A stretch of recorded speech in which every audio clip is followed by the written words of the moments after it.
नमस्कार। हम पवन की स्थलाकृतियाँ पढ़ रहे थे और उसमें 2 क्लासें हमारी हो चुकी हैं। ये तीसरी क्लास है।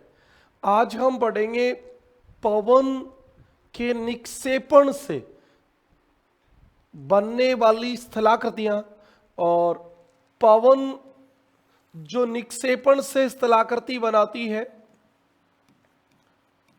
निक्षेपात्मक स्थलाकृति बनाती है, उसमें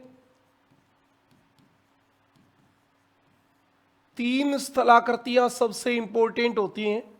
नंबर 1 आपकी तरंग चिन्ह। कल हमने इसकी बात कर ली थी।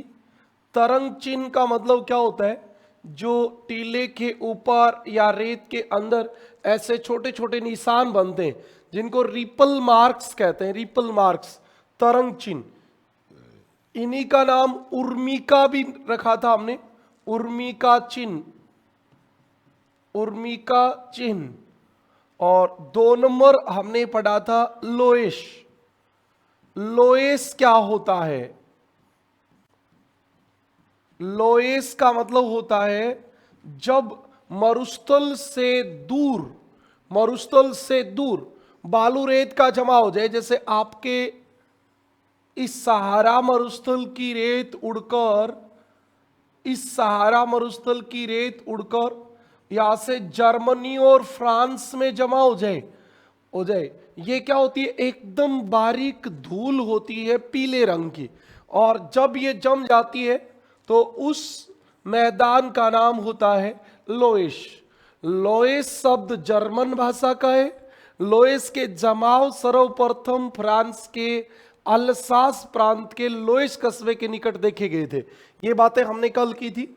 और आज का हमारा सबसे इंपॉर्टेंट है बालू का स्तूप। बालू का स्तूप, सैंड ड्यून्स। Sand dunes. और आपको भी पता है कि पवन बालू रेत के जमाव से जो सबसे महत्वपूर्ण स्थलाकृति बनाती है, उस स्थलाकृति का नाम क्या है? बालू का स्तूप, सैंड ड्यून्स। सबसे इंपॉर्टेंट स्थलाकृति की आज हम चर्चा करेंगे। ओके, तो हम शुरू करते हैं हमारी 3 नंबर स्थलाकृति को, जिसका नाम है बालू का स्तूप। आप इसको अलग अलग जगह पे अलग अलग नामों से जानते हो। इसी का नाम होता है टिब्बा। टिब्बा भी इसी का नाम होता है, टिल्ले भी इसी का नाम होता है, सैंड ड्यून्स इसको इंग्लिश में कहते हैं।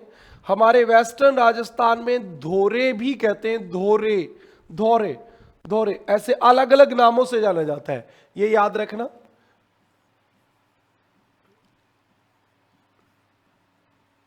सैंड ड्यून्स पवन की सबसे महत्वपूर्ण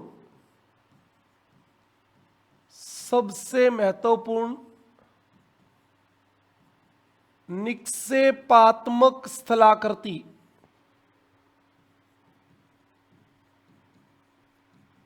निक्षेपात्मक स्थलाकृति सबसे इंपॉर्टेंट जो निक्षेपण से बनती है, उसमें सबसे इंपॉर्टेंट यही है।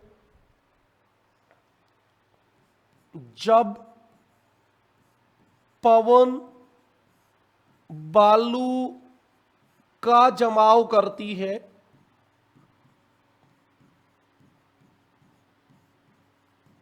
तो उससे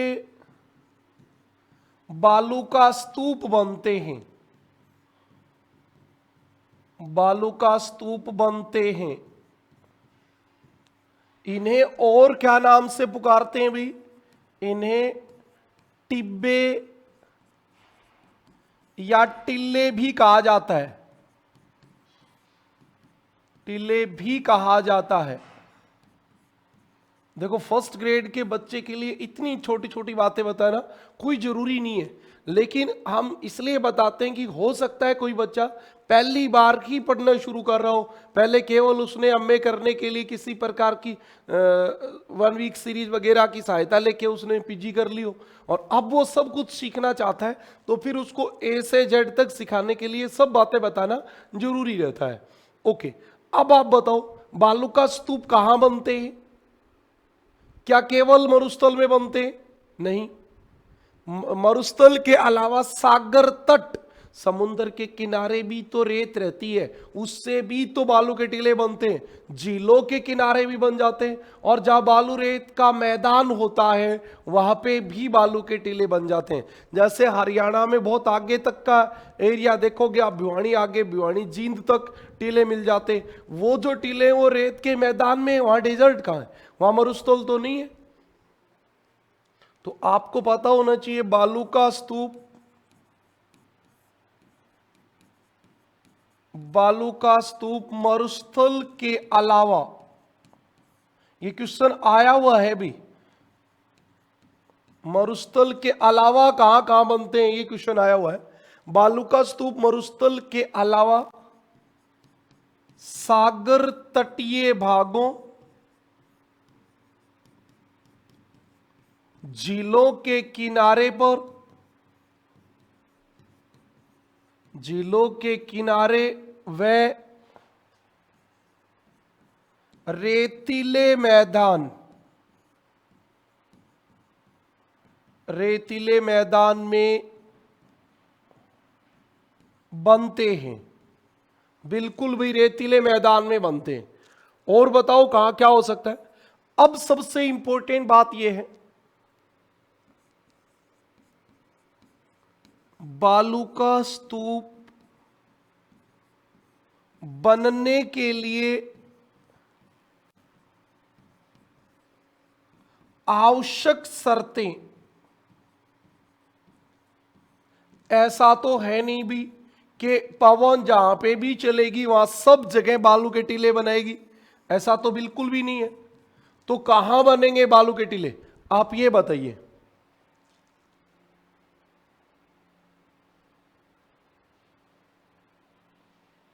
बालू के टीले बनेंगे कहां, वो बताइए आप।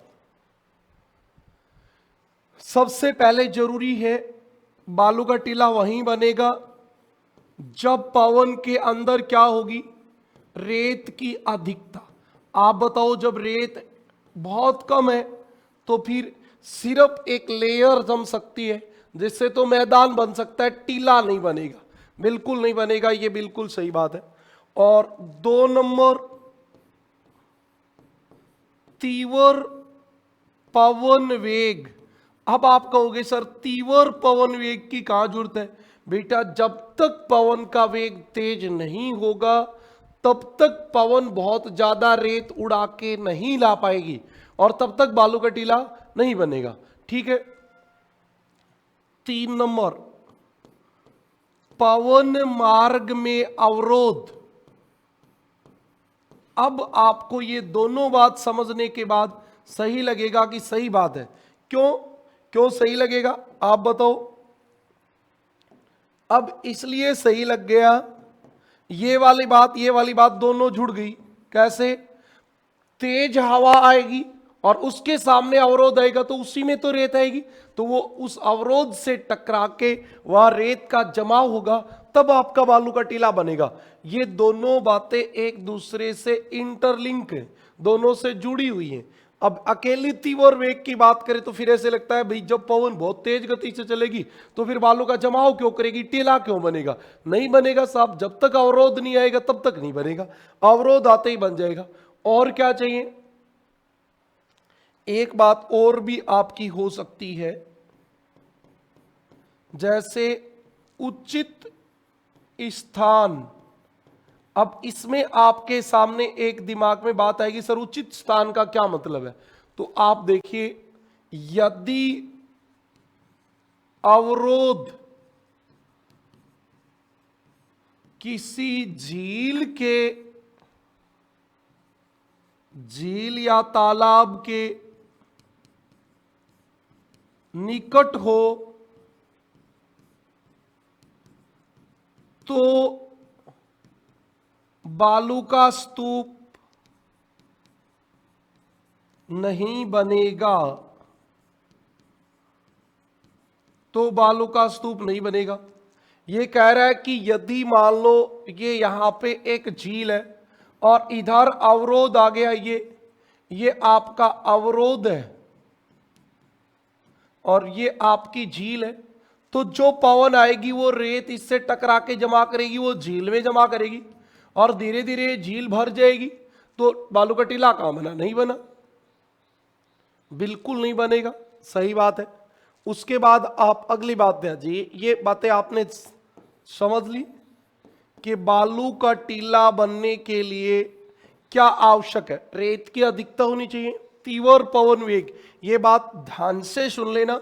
बहुत बच्चों को लगता है कि सर तीव्र पवन वेग होगा तो बालू का टीला कैसे बनेगा? अरे जब अवरोध आएगा तब बनेगा, लेकिन तीव्र पवन वेग होगा तो उसके साथ बालू की अधिकता रहेगी। ओके, और उचित स्थान होना चाहिए। बिल्कुल।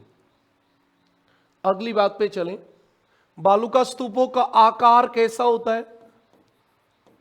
आकार, बालू का स्तूप का आकार कैसा कैसा हो सकता है बताओ? तो बालू का स्तूप का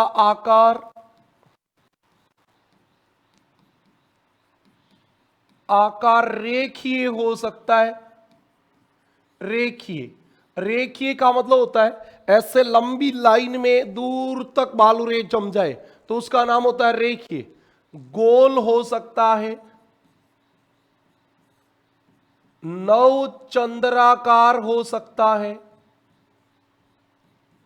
मतलब आधा चांद उगता है ऐसा हो सकता है, बिल्कुल हो सकता है। और कैसा हो सकता है?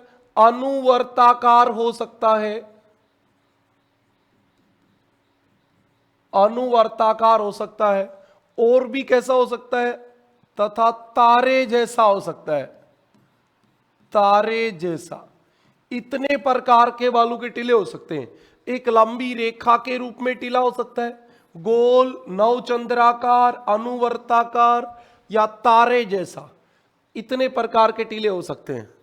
भारत में कहां कौन सा बालू का टीला पाया जाता है आपको थोड़ा सा शॉर्ट में बता देता हूं। भारत के मरुस्थल में पाए जाने वाले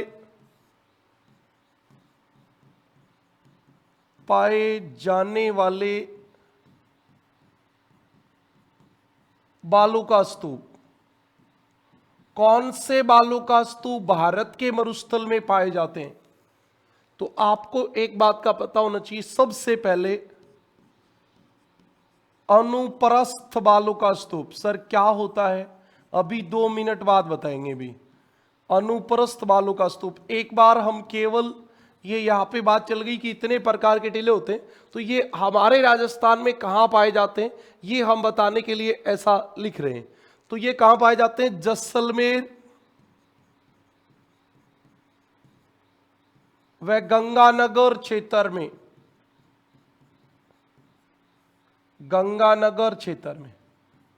इसके अलावा आप पर्टिकुलर बात समझो तो ये सुजानगढ़, रतनगढ़ और डूंगरगढ़, सुजानगढ़,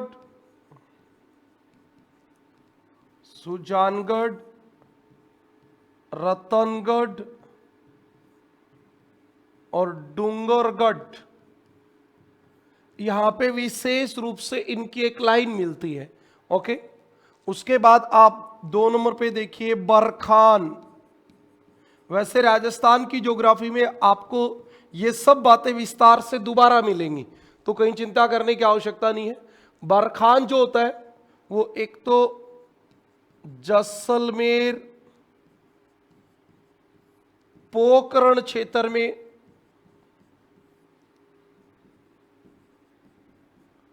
और एक आपके शेखावाटी में,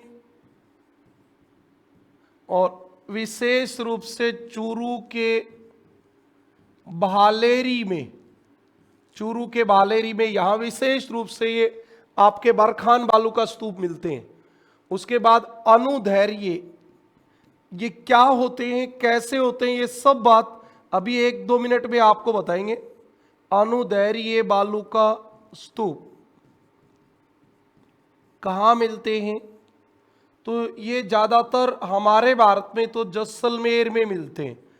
याद रखना, जैसलमेर के उधर पाकिस्तान आ जाता है, लेकिन थार मरुस्थल अंत नहीं होता। जैसलमेर थार मरुस्थल में यहाँ पे है, यानी कि आंतरिक भाग में है। तो ये अनुदैर्य बालू का स्तूप जो होते हैं वो मरुस्थल के आंतरिक भाग में मिलते हैं, ये भी आपको पता होना चाहिए। एक आपके विशेष रूप से देखें तो स्टार बालू का स्तूप, तारा बालू का स्तूप, स्टार लिख दिया है मैंने इंग्लिश वाला वर्ड, इसको आप तारा भी लिख सकते हो, तारा बालू का स्तूप। ये कहां मिलता है, तो ये विशेष रूप से एक तो मिलता है मोहनगढ़ में। मोहनगढ़, मोहनगढ़ कहां है, जैसलमेर में। वह गंगानगर, गंगानगर वह सूरतगढ़ में ये बालू के टीले आपके यहां मिलते हैं। ये कोई विशेष बात थी नहीं, हमने केवल कौन से बालू के टीले कहाँ मिलते हैं भारत में, इसकी थोड़ी चर्चा की। आगे चल के दोबारा से विश्व में भी बताऊंगा कहाँ कौन सा बालू का टीला पाया जाता है। इतनी बातें समझ में आ गई? ओके, अगली बात पे चलें। हमारी अगली बात होती है बालू का स्तूपों का स्थानांतरण या खिसकाव।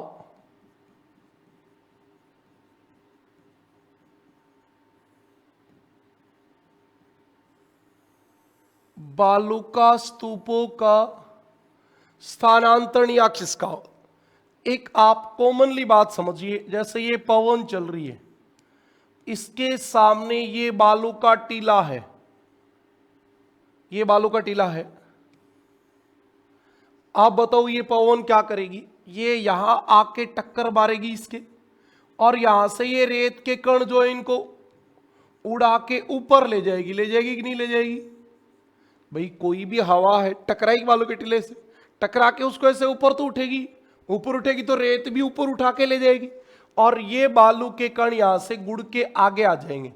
इस प्रकार ये बालू का टीला देखो इधर से आगे चलेगा और इधर से इसका आकार बढ़ता जाएगा, इधर से आकार घटेगा और इधर से बढ़ेगा, यानी कि ये आगे चलेगा।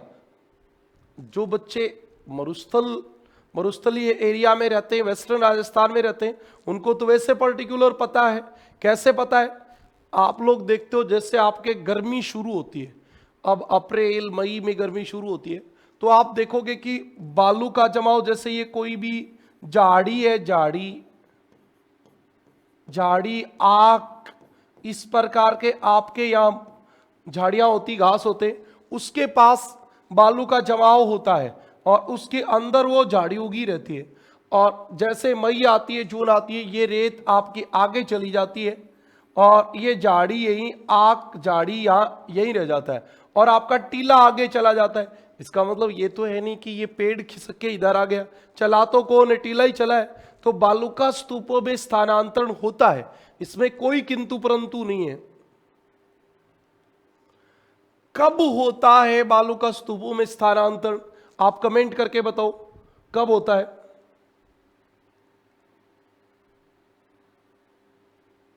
बताओ भी। तो आपके लिए ये इंपॉर्टेंट बात है, वनस्पति विहीन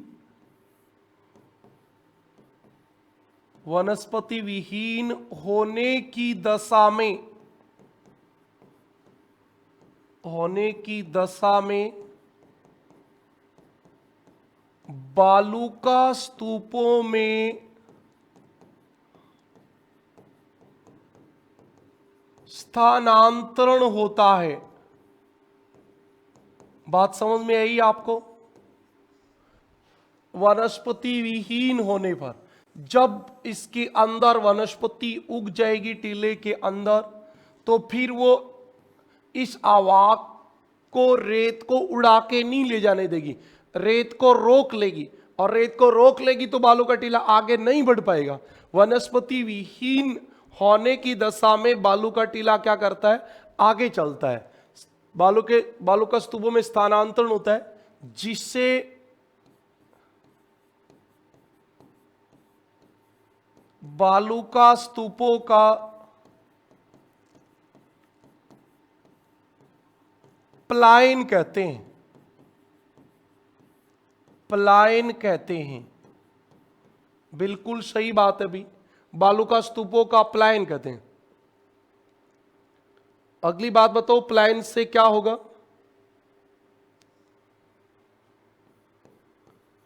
पलायन से बालू का स्तूपों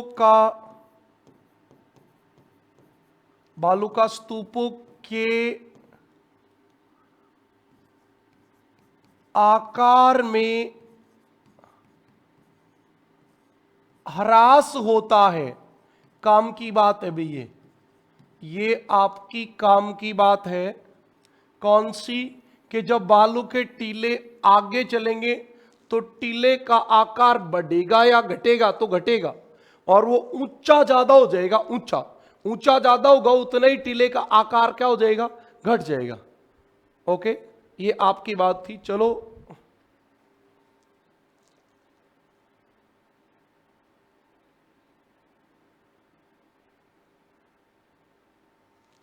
इससे होता क्या है वो भी देखिए आप। अब आपको मैंने ये बात इधर बताई थी, और वो क्या बताई थी? इसकी कौन सी डाल जो है वो मंद होगी और कौन सी डाल खड़ी होगी, वो बताओ।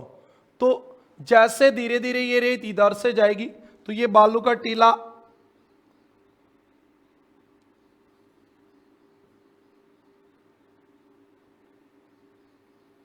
ऐसा बन जाएगा। ये वाली डाल जो है, डाल वो खड़ी डाल होगी, खड़ी ढाल, और ये वाली ढाल मंद ढाल होगी। तो आपको पता होना चाहिए ये कौन सी ढाल है।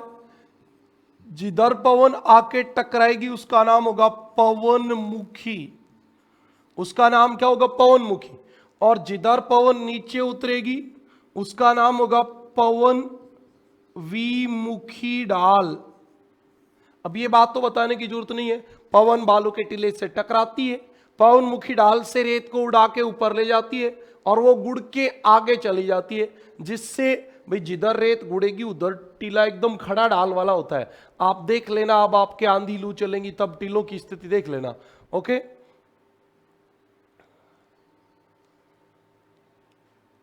इनमें पवनमुखी ढाल, ये क्वेश्चन आ जाते हैं भी कभी कभी।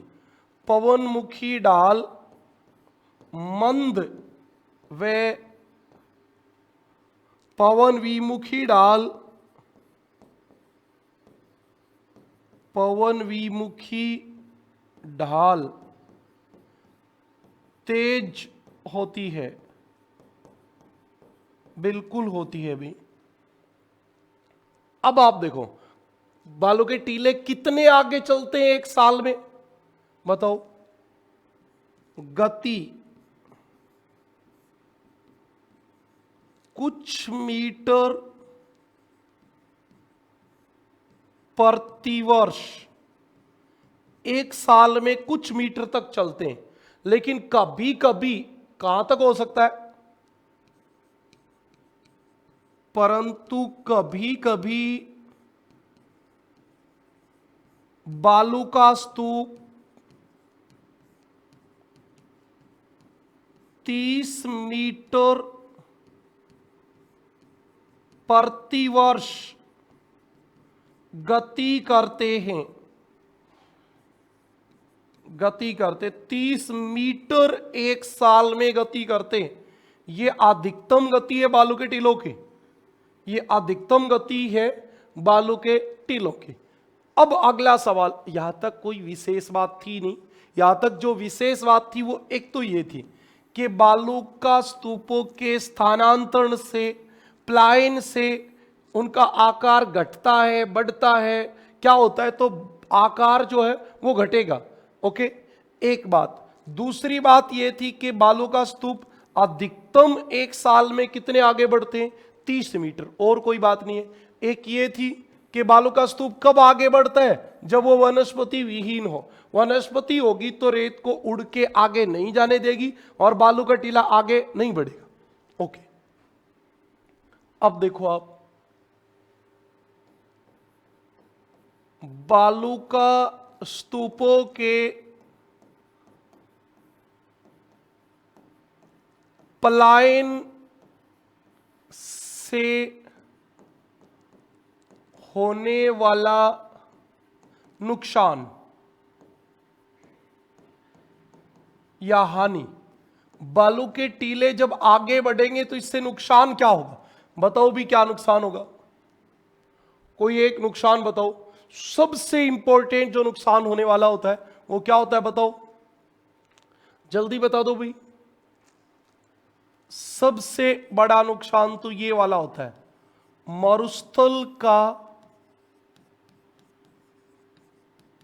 विस्तार होता है। ओके जी, मरुस्थल का विस्तार होता है, सही बात है। आपके राजस्थान की रेत उड़ के मध्य प्रदेश, उत्तर प्रदेश, हरियाणा में चली जाए तो धीरे धीरे मरुस्थल आगे बढ़ेगा। बिल्कुल, सबसे बड़ा काम यही कि मरुस्थल का विस्तार होता है। आज तो ये एक ही नुकसान होता है, और आप ये भी कह सकते हो कि कुछ वनस्पति भी इसके नीचे दब जाती है, तो वनस्पति का नुकसान भी होता है। भाई छोटी छोटी झाड़ियां जो टीलों के आसपास होती हैं वो टीले के नीचे दब जाएंगी तो खराब तो होंगी। ओके, पहले एक नुकसान और होता था, वो क्या नुकसान होता था, बालू का स्तूपों के प्लायन से, बालू का स्तूपों के प्लायन से गांव, कस्बे एवं नगर, गांव, कस्बे एवं नगर क्या हो जाते हैं, रेत के नीचे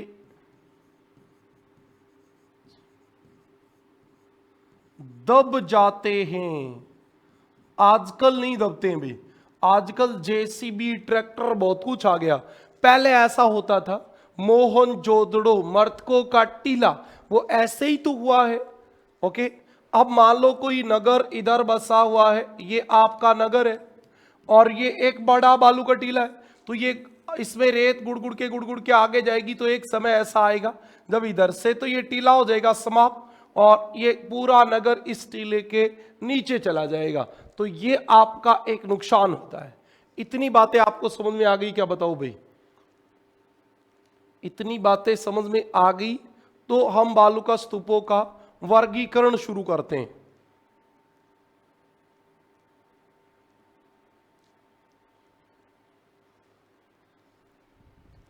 ओके, बताइए आप, बालू का स्तूपों से होने वाले नुकसान तक की बात समझ में आ गई। ओके,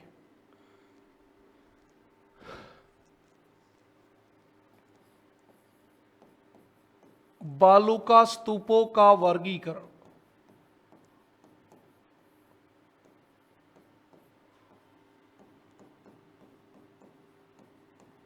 बालू का स्तूपों के वर्गीकरण की बात करें तो संरचना के आधार पर, संरचना मतलब बनावट, कैसे बने, पवन के समानांतर बने, पवन के समकोण पे बने, आकार कैसा है, इसके आधार पे, संरचना के आधार पर बालू का स्तूप निम्न प्रकार के होते हैं।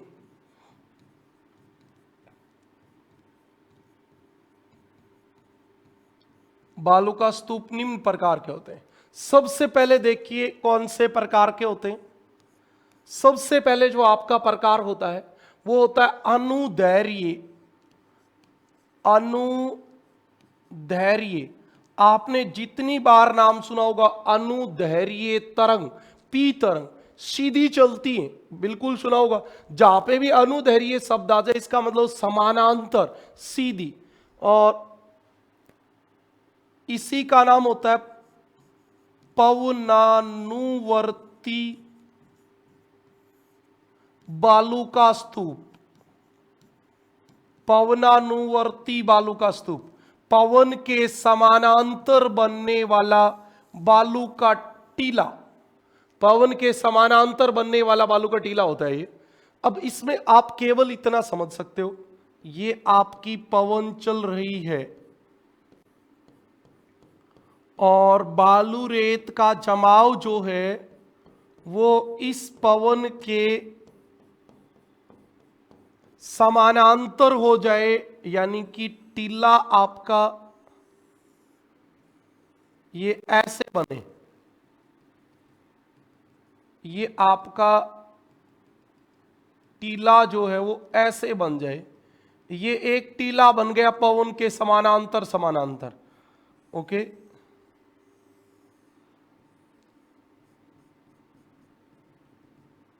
ये एक टीला बन गया है, ठीक है। ये पवन के समानांतर दो टीले बन गए, इसका नाम बालू का स्तूप है। बालू का स्तूप,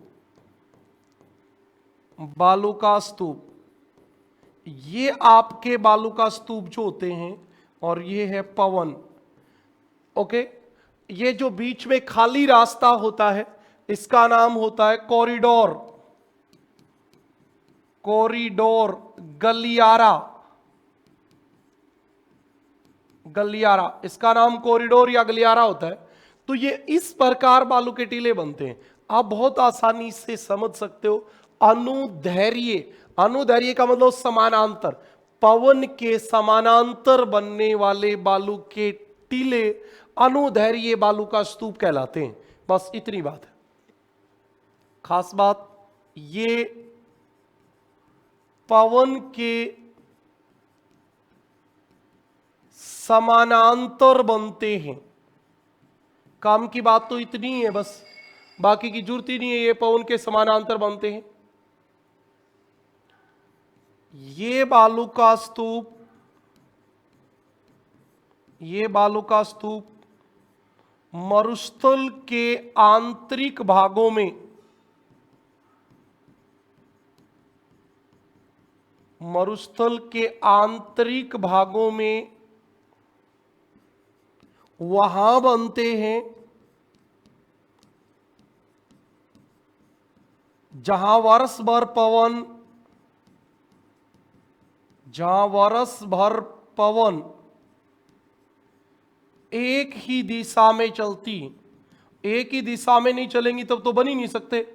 एक ही दिशा में चलती हैं भाई, पूरे साल पवन एक ही दिशा में चलेगी तभी तो ऐसे बनेंगे। इनकी लंबाई ज्यादा होती है, बहुत ज्यादा, ऊंचाई भी ज्यादा हो जाती है। ओके, अगली बात, इन स्तूपों के मध्य चलने वाली पवन, पवन बीच के भाग, बीच के भाग मतलब ये बीच वाला जो बीच का भाग होता है, बीच के भाग से रेत उड़ाकर, रेत उड़ाकर खाली कर देती है, खाली कर देती है, जिससे गलियारा या कॉरिडोर कहते हैं। कॉरिडोर कहते हैं। ये आने जाने का रास्ता होता है, बालू के टीलों के बीचों बीच रास्ता होता है। इसको कारवा मार्ग भी कह देते हैं। कारवा मार्ग,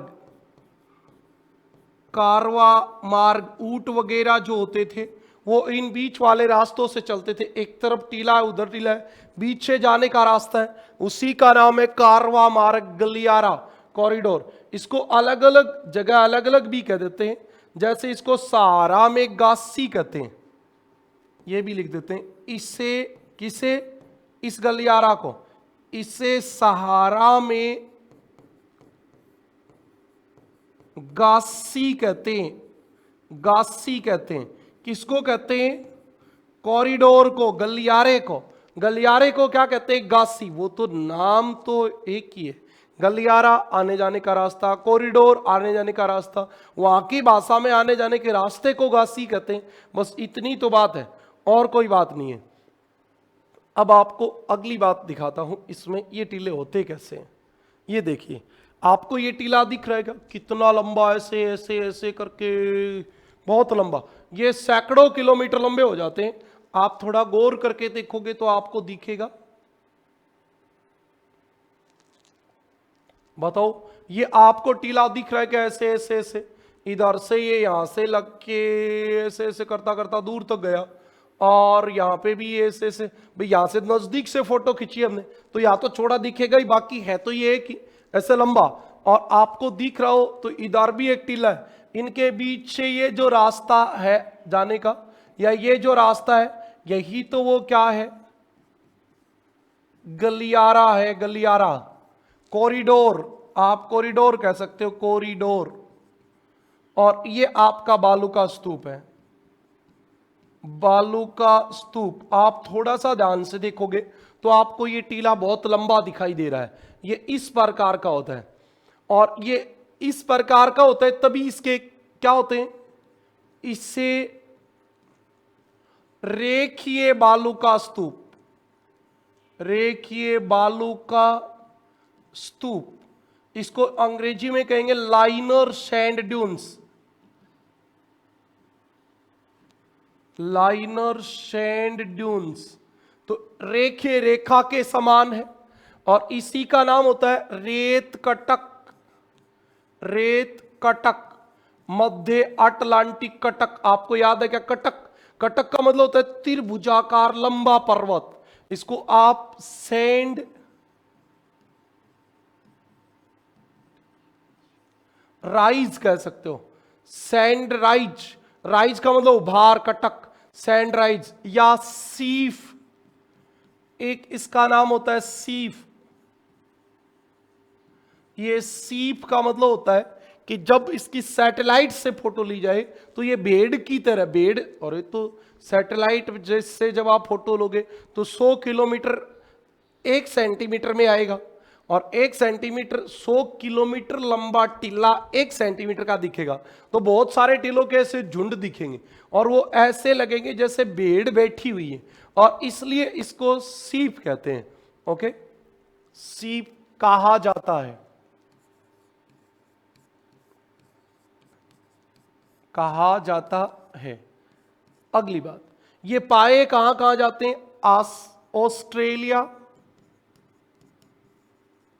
ऑस्ट्रेलिया, लीबिया, लीबिया अफ्रीका में है, आपको पता होगा, है ना? या आप सीधा ये कह सकते हो सहारा व थार मरुस्थल में पाए जाते हैं,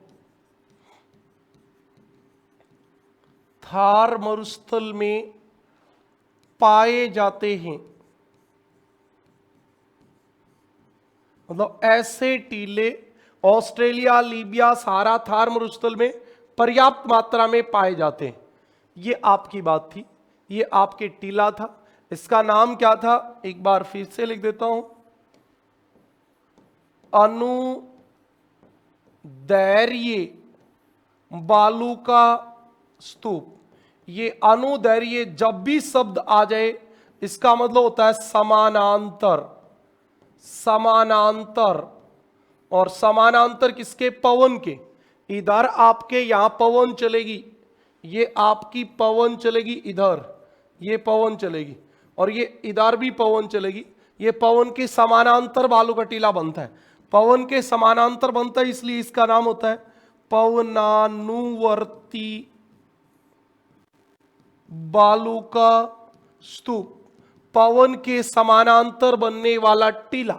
रेखीय क्या दिक्कत आ रही बताओ? रेखीय में हमें पता चल रहा है रेखीय लाइन और सेंडुन्स लाइन की तरह है। रेत कटक हमें दिख रहा है साहब मध्य अटलांटिक कटक की भांति है। सीफ मैंने अभी आपको बताया भेड़ की तरह दिखता है। ये आपका पहले प्रकार का बालू का स्तूप है। नंबर 2 पे आ जाइए। ये बालू का स्तूपों के प्रकार चल रहे हैं। बालू का स्तूपों में हमने 1 नंबर यहां से शुरू किया है अनुदैर्घ्य। तो अब हम शुरू करने जा रहे हैं 2 नंबर।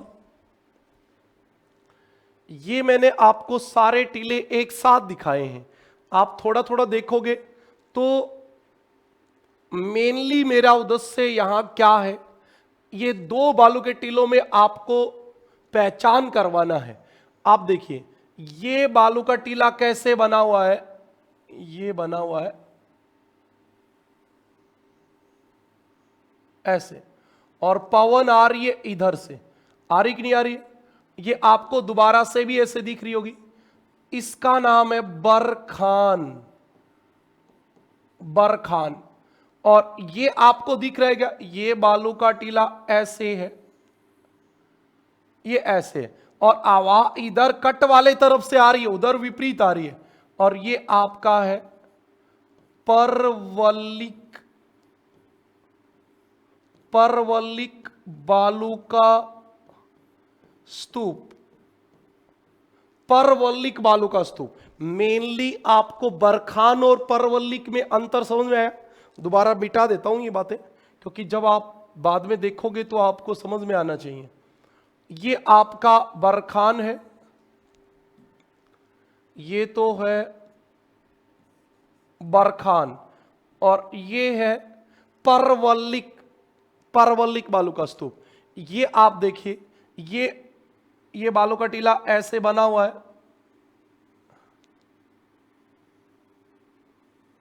ये ऐसे बना हुआ है। इसका नाम क्या है? इसका नाम है अनुदैर्घ्य। अनुदैर्घ्य बालू का स्तूप। आपने अभी पढ़ा है अनुदैर्घ्य बालू का स्तूप। इसको भी दोबारा से मिटा देता हूं, क्योंकि जब आप अपने ध्यान से देखोगे तो सब अपने फोन में पता चल जाएगा। इस पीडीएफ को ऐसे जूम करके देख लेना तो ये आपको बहुत क्लियरली आपको दिख जाएंगे। ओके ठीक है। ये कौन सा है? ये पवन आ रही है और पवन के सामने बालू का टीला बन गया ऐसे। ये पवन के सामने बन गया तो इसका नाम होता है अनुपरस्थ। अनुपरस्थ, परस्थ का मतलब होता है पवन के रास्ते में, पथ में। अनुपरस्थ बालू का स्तूप। अनुप्रस्थ बालू का स्तूप ये होता है। ये आप लोग यहां देख रहे हो क्या? यहां देख रहे हो तो एक बालू का टीला है, वो ऐसे फैला हुआ है। एक भुजा इधर फैली हुई है, एक इधर फैली हुई है, एक इधर फैली हुई है, एक आपकी इधर फैली हुई है, ये इधर फैली हुई है, ये इधर फैली हुई है, एक इधर फैली हुई है, एक इधर फैली हुई है। अब ऐसे आप देख रहे हो तो इसकी बहुत सारी भुजाएं फैली हुई हैं और इसी का नाम होता है तारा स्तूप। क्या नाम होता है इसका? तारा स्तूप। ये आप देख रहे हो, ये जो बालू का टीला है ये कौन सा है? आप बताओ कौन सा है, कमेंट करके बताओ कौन सा है। तो आप देखोगे तो इधर से मिल रहा है, पवन इधर से आ रही है, तो ये कौन सा बालू का स्तूप है?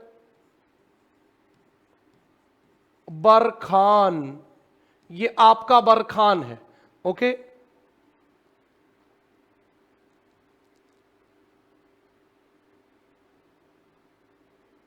ये आपको रिपल्स दिख रहे होंगे ऐसे ऐसे छोटे छोटे, ये रिपल्स हैं। अब ज्यादा इस पे हम अगली बात पे चर्चा करेंगे। अब देखो हमारी बातें यहां तक क्लियर हो गई।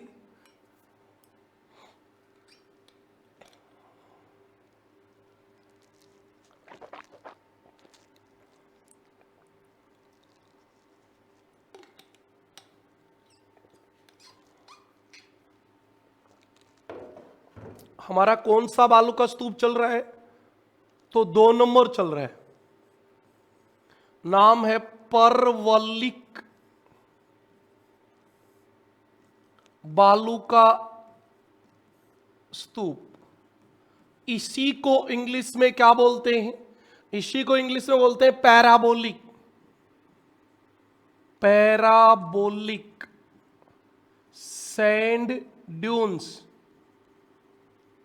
तो आपको परवलिक और पैराबोलिक में अंतर ढूंढना है तो ये इंग्लिश वर्ड है, हिंदी वर्ड है, बस इतना ही फर्क है। इसकी आकृति कैसी होती है? इसकी आकृति अर्धचंद्राकार, अर्धचंद्राकार या यू अक्षर जैसी होती है, अक्षर जैसी होती है। एक सवाल तो ये हो गया, तो साहब इसकी आकृति यू अक्षर जैसी है तो इसकी भी यू अक्षर जैसी है ना, थोड़ा सा फर्क होता है। इसकी ये दोनों भुजाएं आगे की ओर ऐसे निकली होती हैं, सींग की भांति ऐसे निकली होती हैं, और ये पीछे से ऐसे लंबा होता है। अभी आपको दिखाऊंगा ये थोड़ा सा बड़े रूप में तो और अच्छे से समझ में आएगा। और एक बात, दूसरी बात, बरखान जो होता है उसमें पवन ऐसे ऊपर चढ़ी, जहां नीचे उतरेगी वहां गिरवा लगेगी, गिरवा, गिरवा का मतलब पवन नीचे उतरेगी और रेत को उड़ा ले जाएगी, तब बरखान बनेगा। और आपका परवलिक बनता है इधर बम्बूला बनने से, बम्बूला, बम्बूले का मतलब समझते हो क्या आप? चक्रवात बनने से, वायु के भंवर बनने से। ये बहुत इंपॉर्टेंट बात है। इसका निर्माण वायु के भंवर बनने से होता है। आप लोग ध्यान से सुनोगे तो ही समझ में आएगा इनका अंतर। मतलब यहां बम्बूला, बम्बूला बनता है और वो टीले को बम्बूला एक तरफ से काट देता है गोल गोल घूम के, तो वो उसकी आकृति यू अक्षर जैसी होती है। और इसकी दिशा, इसकी दिशा बरखान के विपरीत होती है, बिल्कुल इसकी दिशा बरखान के विपरीत होते हैं। ये बालू का स्तूप पाए कहां जाते हैं?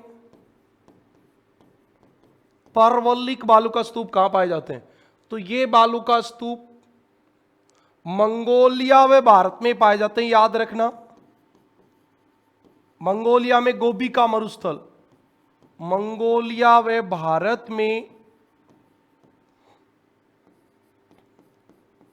पाए जाते हैं, बिल्कुल मंगोलिया और भारत में पाए जाते हैं।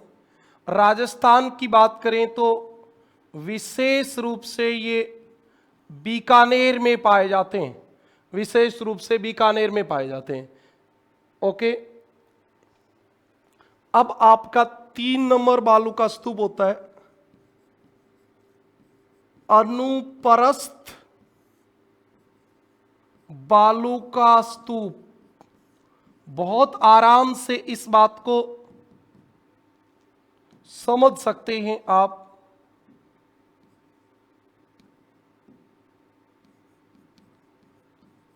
अनुप्रस्थ, अनुप्रस्थ हमेशा ये शब्द आएगा। इसका मतलब होता है जैसे ये पवन चल रही है और इस पवन के समकोण पर बालू का टीला बने, यानी कि यहां बालू का टीला बनेगा आपके कैसे, ऐसे, ये बालू का टीला ऐसे बनेगा और फिर ये आपकी पवन जो है वो इस टीले के ऊपर से चलेगी। ये पवन इस बालू के टीले के ऊपर से चलेगी, ये पवन है। इधर देखो ये रही, यहां पे आप थोड़ा सा गौर करोगे तो आपको क्लियरली दिख जाएगी। क्या दिख रही है? कि ये पवन इस टीले के ऊपर से आ रही है और इधर भी ऊपर से आ रही है। और एक चीज आपने और नोट की, एक नहीं की है, ये वाली डाल इसकी मंद है और ये वाली खड़ी है। जहां पवन नीचे उतरती है, देखो इसमें भी एक निशान दिख रहा है आपको, हवा ऐसे ही ऐसे चल रही है, दिख रही क्या? ऐसे ऐसे दिख रही है क्या? ये पवन ऐसे चलती तब इसको काट भी देती है, तो ये वाला डाल खड़ा होता है। तो आपसे पूछा जाए ये डाल कौन सा होता है? पवन मुखी, और ये पवन विमुखी। पवन विमुखी ढाल खड़ा होता है, और पवन मुखी ढाल जो होता है वो क्या होता है? मंद होता है। हमने अभी बालुकास्तुभ के स्थानांतरण में भी पढ़ा है। ये बातें समझ में आ गई आपको? ये बालू का टीला ऐसे बनता है। तो आप देखिए क्या खास बात है इसकी। इसका निर्माण पवन की दिशा के समकोण पर होता है।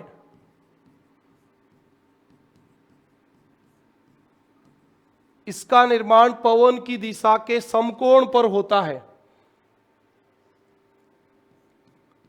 कहां होगा इसका निर्माण? इसका निर्माण धीमी पवन वाले क्षेत्रों में होगा। आप लोग अपना दिमाग लगाओगे तो आपको बिल्कुल ये चीज समझ में आएगी। यदि पवन तेज ही होगी तो अपने आगे रेत जमा करेगी नहीं, उड़ा के और ले जाएगी। जमा कहां करेगी? बिल्कुल नहीं करेगी। पवन धीमी गति से चल रही है, कोई अवरोध आया, रेत जमा कर दी। तेज होगी तो वो फिर अपने साथ उड़ा ले जाएगी।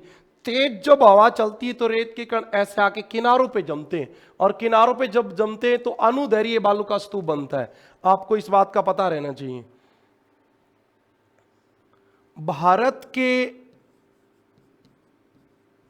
थार मरुस्थल में, भारत के थार मरुस्थल में बड़ी मात्रा में पाए जाते हैं। बड़ी मात्रा में पाए जाते हैं। क्या पाए जाते हैं? आपके अनुप्रस्थ बालू का स्तूप पाए जाते हैं, और ये लहरदार होते हैं। क्या होते हैं? ये लहरदार होते हैं। बिल्कुल होंगे, क्योंकि पवन जब ऊपर चढ़ेगी टीले के और नीचे उतरेगी तो फिर आपके लहर बनेंगी बनेंगी। ऊपर ऐसे ऐसे ऐसे ऐसे लहर बनेंगी, टीले के ऊपर से जाएगी। तो आपके दो प्रकार के बालू के टीले मैंने आपको बताया, परवलिक और अनुप्रस्थ। परवलिक ये वाला और बरखान ये वाला, इन दोनों में आपको अंतर समझ में आना चाहिए।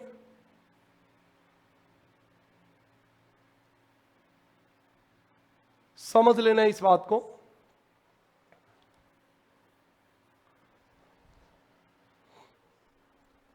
इतनी बातें समझ में आ गई तो आप कमेंट करें।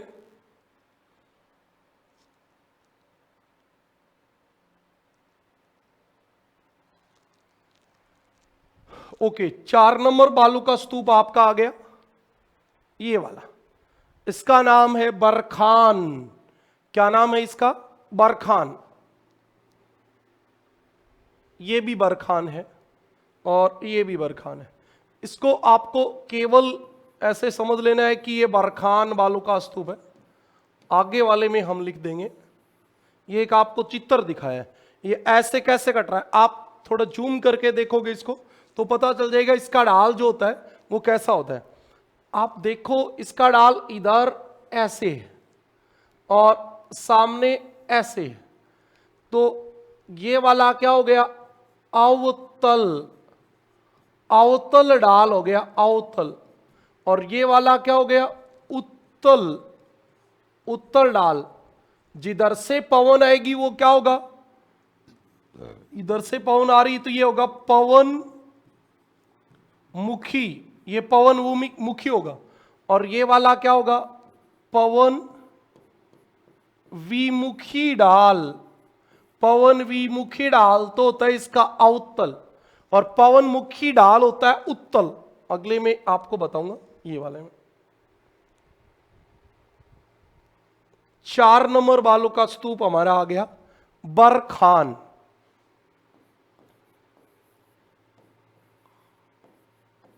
बरखान, आप लोग बरखान को देखिए। अब ये आपकी बरखान है, ये विंड डायरेक्शन दिखा रखी है। आप इसको थोड़ा सा समझने की कोशिश करोगे तो आपको एक चीज दिखाई दे रही है क्या, एक बार कंसंट्रेट करें। ये बालू का टीला यहां से शुरू होता है, जैसे आगे बढ़ता है चौड़ा होता जाता है ना। एक बात तो ये थी कि आगे से चौड़ा होता जाता है, एक बात ये कि धीरे धीरे ऊंचा होता जाता है। अब जहां टीला खत्म होगा वहां पवन नीचे उतरेगी, नीचे उतरेगी तो पवन के लगेगी गिरुआ। क्या लगेगी? गिरुआ।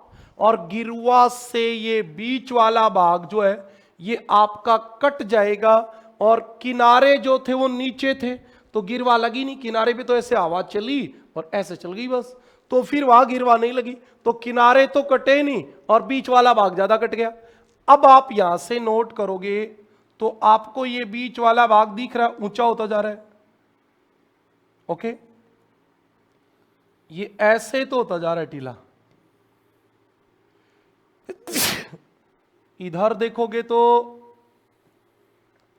ये बालों का स्तूप ऐसे है, ये दोबारा से मिटा दूंगा। ये इसके सामने वाला फेस है, ऐसे सामने वाला, सामने से तो ये अर्धचंद्राकार है और बीच वाला भाग पीछे निकला हुआ है, जबकि परवल्लिक में ऐसा नहीं था।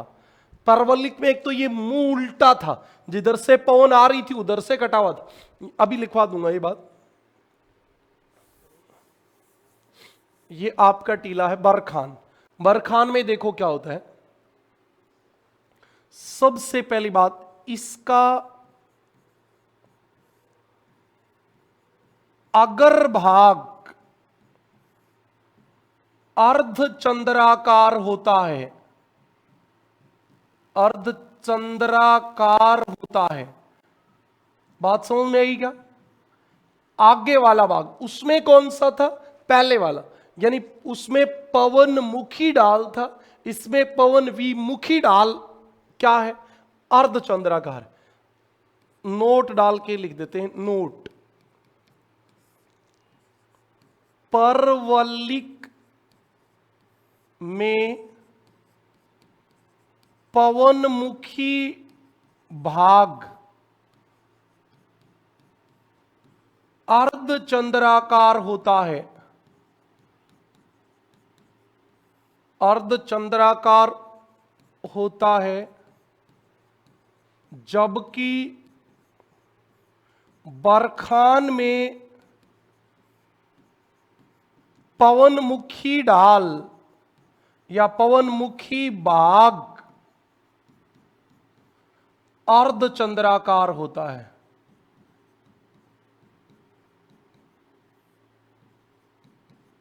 बात समझ में आई? ये बरखान और परवल्लिक में अंतर है। परवल्लिक का निर्माण वायु के भंवर बनने से, बंबूला बनने से होता है, जबकि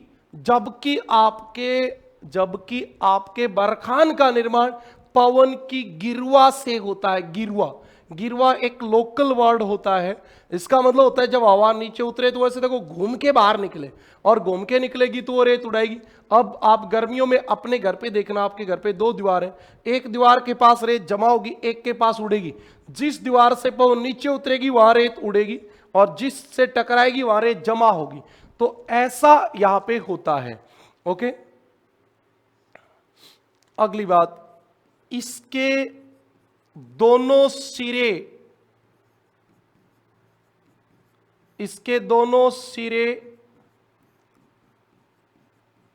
सींग की भांति, दोनों सिरे सींग की भांति आगे निकले होते हैं, आगे निकले होते हैं। इसके दोनों सिरे सींग की भांति आप इसको देखोगे तो ये ऐसा बालू का टीला होता है, ऐसा, और इसके आगे वाले भाग ऐसे निकला होता है, ये बीच वाला भाग ऐसा होता है, ऐसा। ये बालू का टीला ऐसा होता है भाई। इसके दोनों भाग सींग की भांति आगे निकले होते हैं। ये पवन के समकोण पर बनते हैं, सही बात है, पवन के सामने ही तो बने, समकोण पर बनते हैं। अतः अनुप्रस्थ बालू का स्तूप का, अनुप्रस्थ बालू का स्तूप का एक प्रकार है या एक रूप है, ये कह सकते हैं हम। बिल्कुल सही बात है। और बात सुनो, ये मध्य से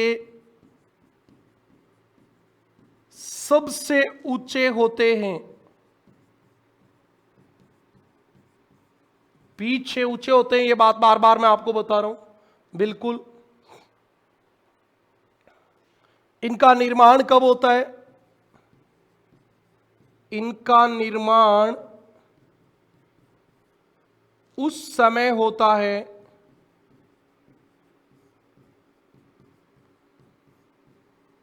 जब पवन वेग व रेत की मात्रा दोनों सामान्य हो। दोनों सामान्य हो।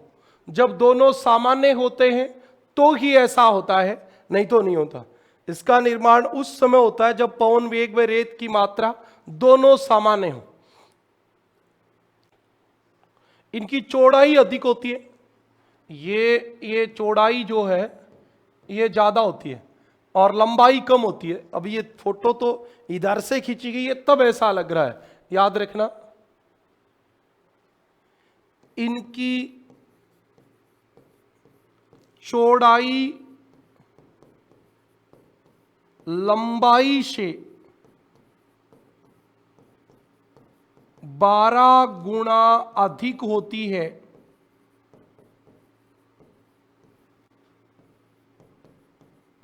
चौड़ाई जो है वो लंबाई से 12 गुना अधिक होती है। और एक बात और याद रखना, ये झुंड में पाए जाते, एक डाल की बात और लिखेंगे। ये वाली डाल जो होती है ऐसे होती है, वो वाली ऐसी होती है, तो ये भी लिखेंगे। पवनमुखी ढाल कैसी होती है? पवनमुखी ढाल उत्तल, और पवन विमुखी ढाल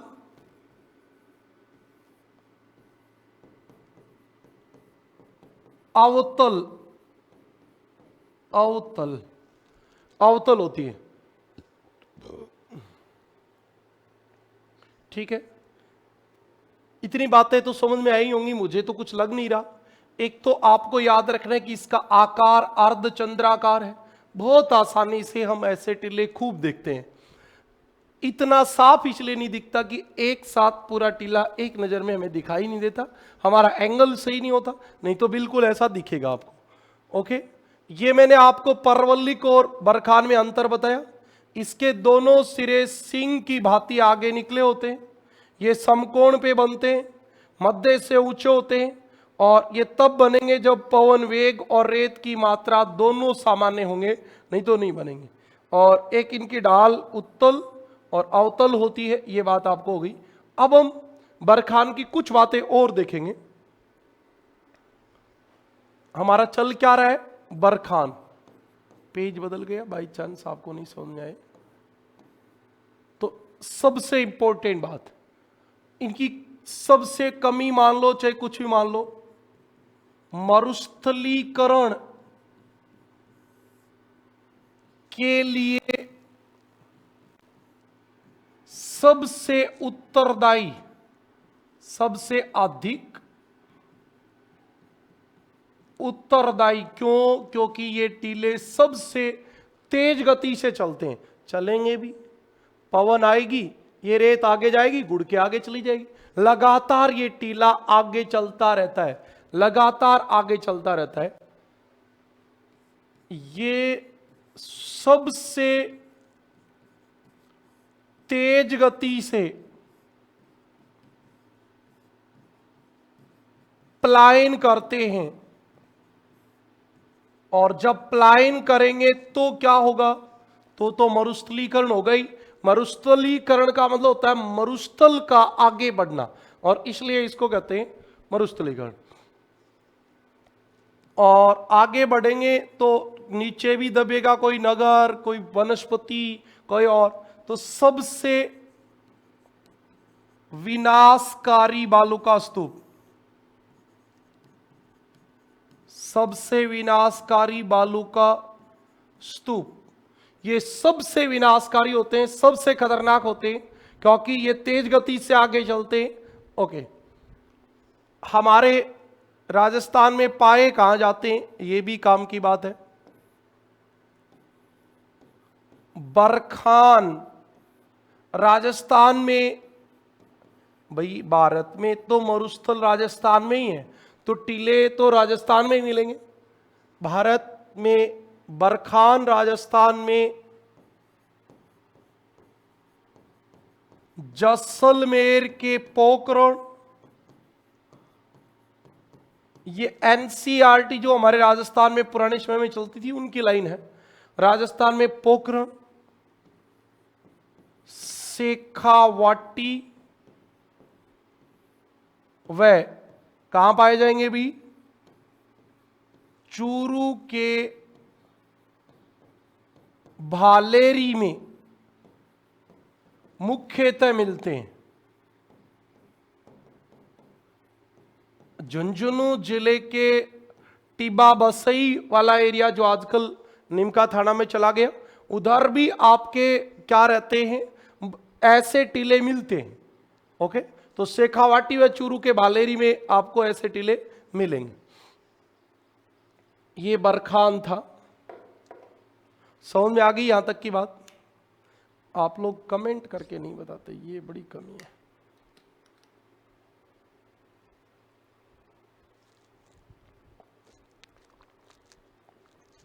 जबकि जब बच्चा ऐप में कोर्स खरीद के पढ़ रहा है तो उसकी एक एक डाउट क्लियर होनी चाहिए, ये हमारा कर्तव्य बनता है। लेकिन आप जब क्वेश्चन पूछोगे तब बात बनेगी।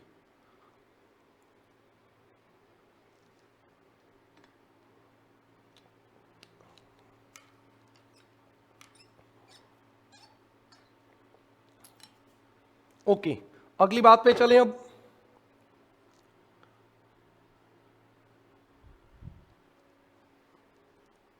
नेक्स्ट हम देखते हैं कौन सा टीला आएगा।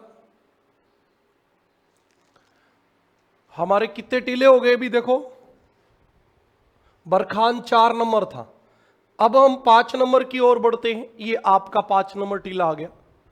आपको कुछ दिखा इसमें?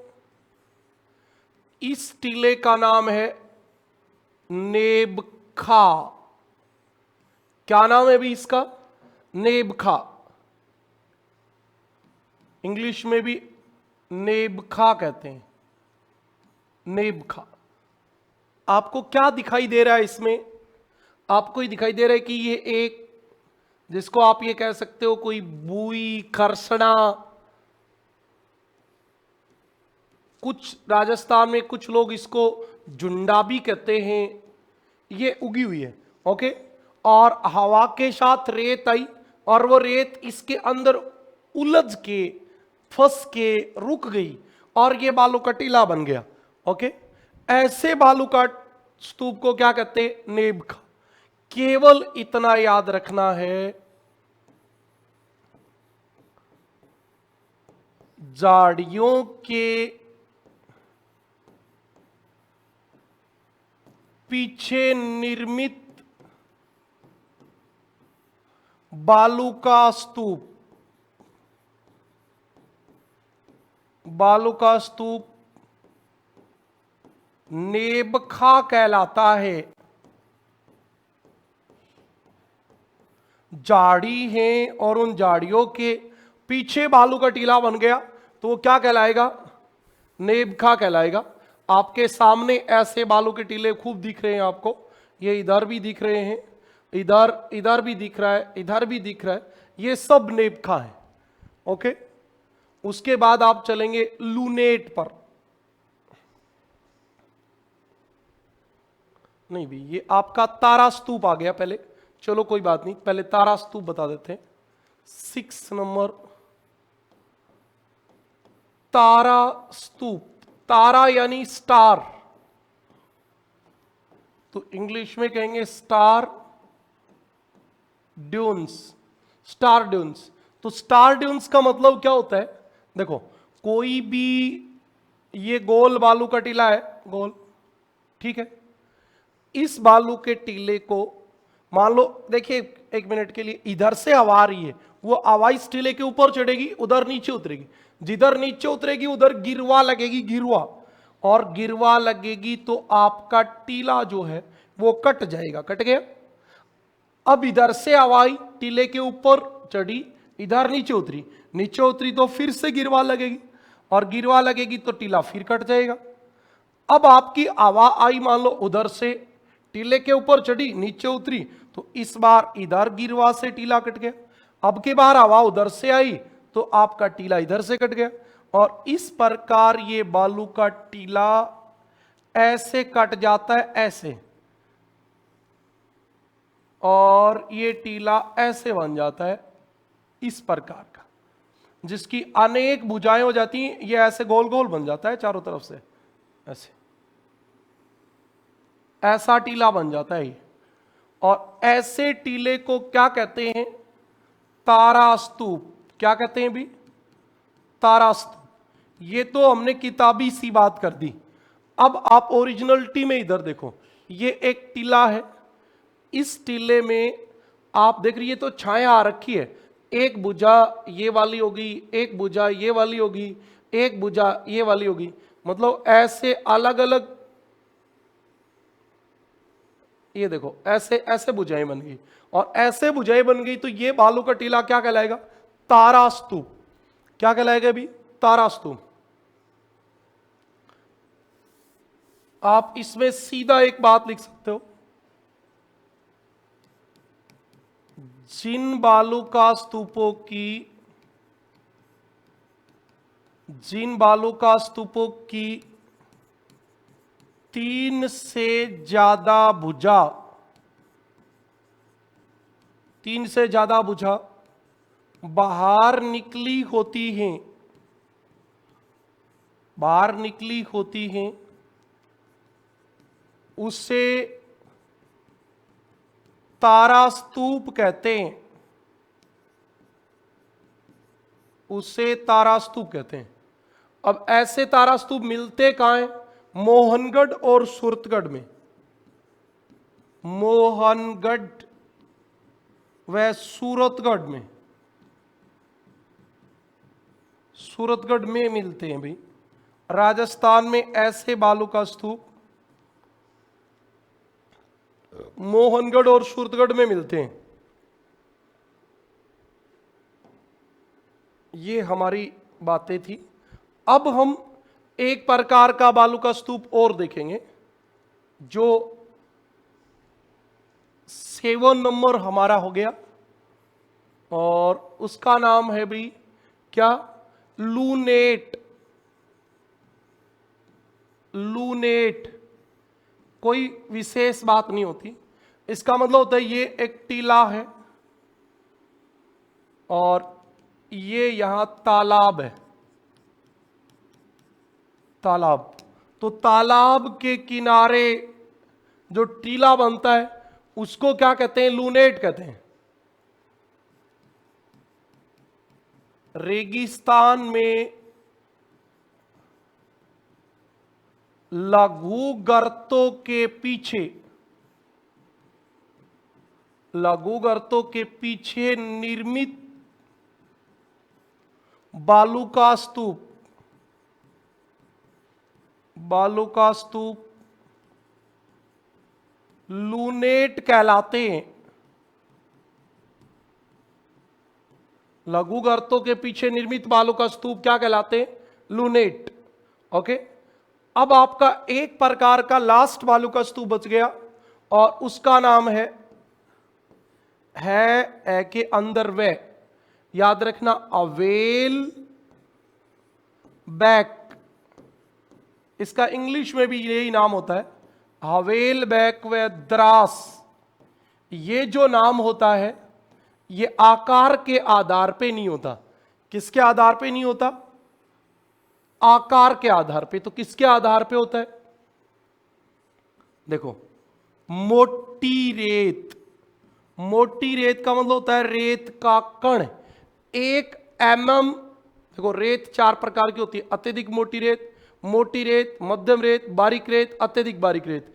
1 से 1/2, 1/2 से फिर 1/4, 1/4 से 1/8, 1/8 से 1/16 mm। तो ये मोटी रेत मतलब 1 mm के आसपास रेत का कण। मोटी रेत से निर्मित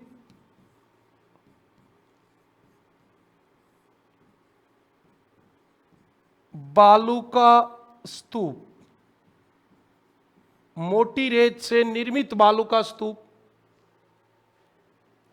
द्रास कहलाता है। पहले लिखेंगे हवेलबैक कहलाता है। हाँ जी, हवेलबैक कहलाता है।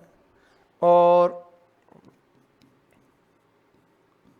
हवेलबैक का विस्तृत रूप द्रास कहलाता है। ठीक है जी, मतलब बड़ा बालू का टीला हो मोटी रेत का तो कहलाएगा द्रास, और छोटा होगा तो क्या कहलाएगा? हवेलबैक। ओके, ये आपकी बालू के टीलों के प्रकार थे। आज हमने केवल बालू का स्तूप पढ़े। कंप्लीट तो मरुस्थल में जो वर्षा जल से निर्मित होने वाली स्थलाकृतियां भी करनी थी, लेकिन वो बच गई। कल हम बात करेंगे, जैसे ये आपकी क्या है, उत्खात भूमि, जिसको हम बैडलैंड बोलते हैं। बैडलैंड, ये आपकी डेजर्ट में बारिश के पानी से बनने वाली ऊबड़ खाबड़ स्थलाकृति होती है। इसके बाद जैसे आप देखोगे तो ये आपकी पलाया झील, आपको देखना है पलाया झील राजस्थान में कौन सी झील पलाया झील का उदाहरण है, ये कल हम इससे चर्चा करेंगे।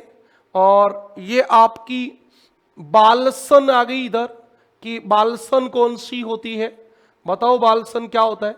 ये वाला एरिया, ये वाला बालसन होता है, बालसन। कल इस पे चर्चा करेंगे हम, एक बालसन। और ये वाला एरिया होता है वो बजादा होता है। और इधर आप देखोगे तो ये पेडिमेंट होता है, ये वाला ये पेडिमेंट होता है। इन सब की बातें हम कल करेंगे। आज के लिए इतना ही। Okay, thank you.